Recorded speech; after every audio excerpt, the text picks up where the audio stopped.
Baik, Assalamualaikum warahmatullahi wabarakatuh. Perkenalkan, nama saya Ayu Abdillah dengan NIM R1C1211079.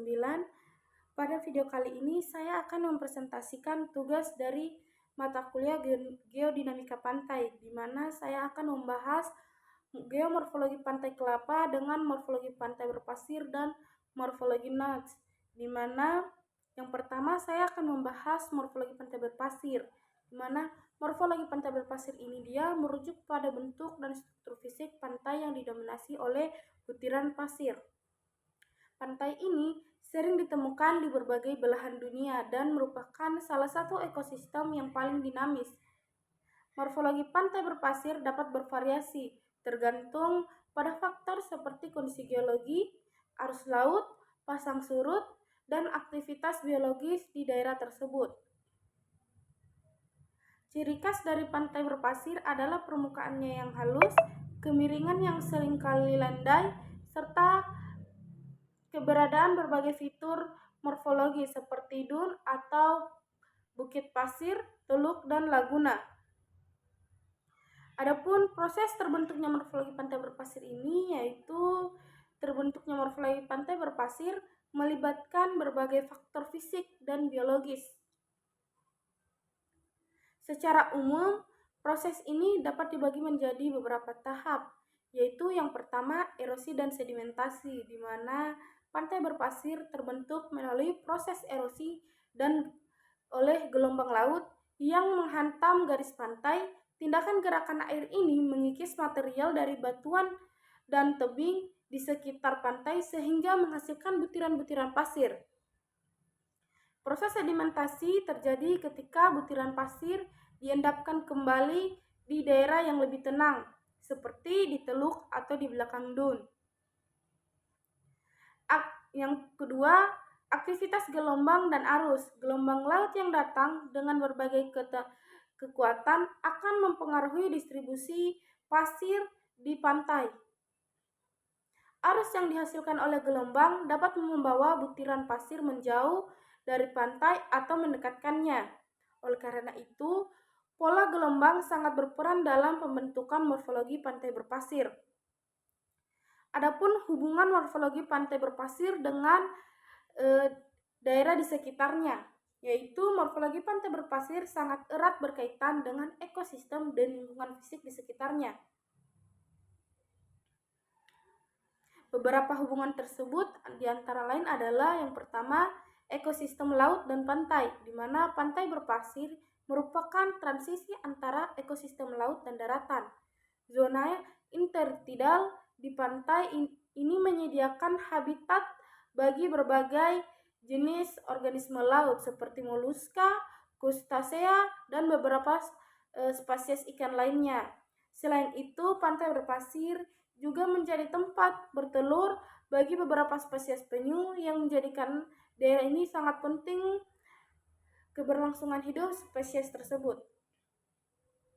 Yang kedua, perubahan lingkungan, di mana morfologi pantai berpasir dapat dipengaruhi oleh perubahan lingkungan fisik, seperti perubahan iklim dan naiknya permukaan air laut. Selain itu, aktivitas manusia seperti pembangunan pesisir dan pariwisata juga dapat merubah morfologi dan kesehatan ekosistem pantai berpasir. Yang ketiga, keterdapatan dan ekosistem daratan, di mana pantai berpasir seringkali keterbatasan dengan ekosistem daratan seperti hutan, mangrove, padang lamun, dan lahan basah. Keterhubungan ini menciptakan jalur imigrasi bagi berbagai spesies dan meningkatkan keanekaragaman hayati di kedua ekosistem. Selain itu, ekosistem di daratan berperan dalam menyediakan sumber nutrisi dan habitat bagi kehidupannya di pantai. Yang kedua, kita akan membahas morfologi notch, di mana morfologi notch ini menunjukkan bentuk atau struktur yang memiliki karakteristik cekungan atau potongan yang seringkali ditemukan di tebing, perbukitan, atau fitur geologi lainnya. Dalam konteks geologi, notch dapat terbentuk melalui proses erosi di mana air dan angin atau elemen lainnya mengikis material tersebut dari sebuah medan, menciptakan rongga atau celah yang lebih rendah di permukaan. Notes ini juga seringkali memiliki relevansi dalam konteks arsitektur dan desain, di mana istilah ini merujuk pada potongan atau cekungan pada struktur untuk berbagai tujuan estetika dan fungsional. Proses terbentuknya morfologi notes ini yaitu morfologi notes biasanya melibatkan beberapa mekanisme erosi, terutama yang disebabkan oleh air. Erosi ini biasa berasal dari sungai, aliran air hujan, atau gelombang di laut.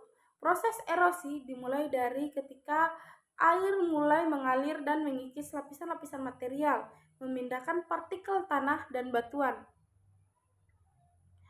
Salah satu contoh konkret adalah nodes yang terbentuk di tebing laut. Gelombang yang terus-menerus menghantam tebing dapat menyebabkan erosi, di mana bagian-bagian tersebut dari tebing lebih cepat tergerus dibandingkan dengan yang lain, sering menghasilkan nodes di sepanjang garis pantai. Faktor lain seperti kekuatan arus, tektonik, dan tipe batuan juga berperan dalam proses terbentuknya nodes. Bergantung pada lingkungan fisik dan geologi tertentu. Karakteristik nodes yang bervariasi mulai dari kedalaman hingga lebar atau bentuk.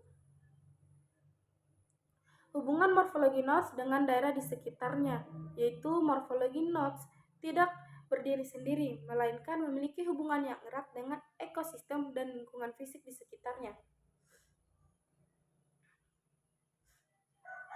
Pertama, keberadaan nodes dapat dipengaruhi oleh aliran air di sekitarnya. Dengan pembentukan nodes, daerah sekitarnya seringkali mengalami pengumpulan air yang dapat menjadi habitat bagi berbagai organisme, baik flora maupun fauna.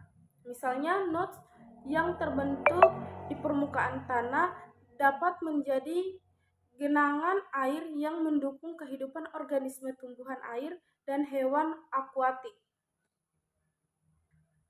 Adapun kesimpulan yang saya ambil dari penjelasan saya di atas, yaitu morfologi pantai berpasir ini merupakan hasil interaksi kompleks antara berbagai proses fisik dan biologis.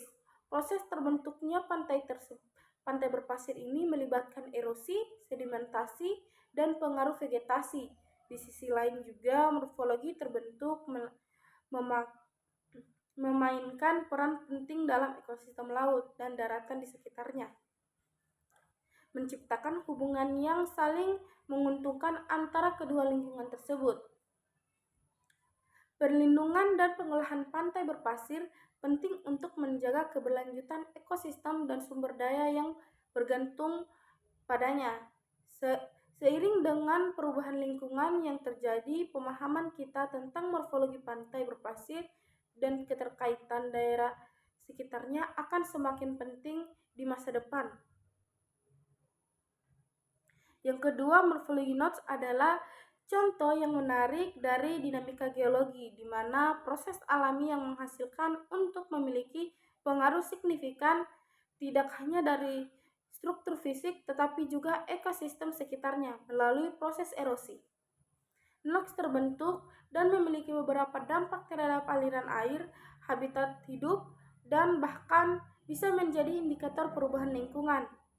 Memahami morfologi nodes dan keterkaitannya dengan ekosistem serta lingkungan fisik tidak hanya penting untuk studi geologi dan ekologi, tetapi juga dalam upaya konservasi dan perencanaan pemanfaatan sumber daya alam yang berkelanjutan. Dengan pengolahan yang tepat, kita dapat melindungi dan memanfaatkan keunikan morfologi ini untuk manfaat generasi yang mendatang. Baik, itulah tadi hasil presentasi saya. Sekian, jika ada salah mohon dimaafkan. Assalamualaikum warahmatullahi wabarakatuh.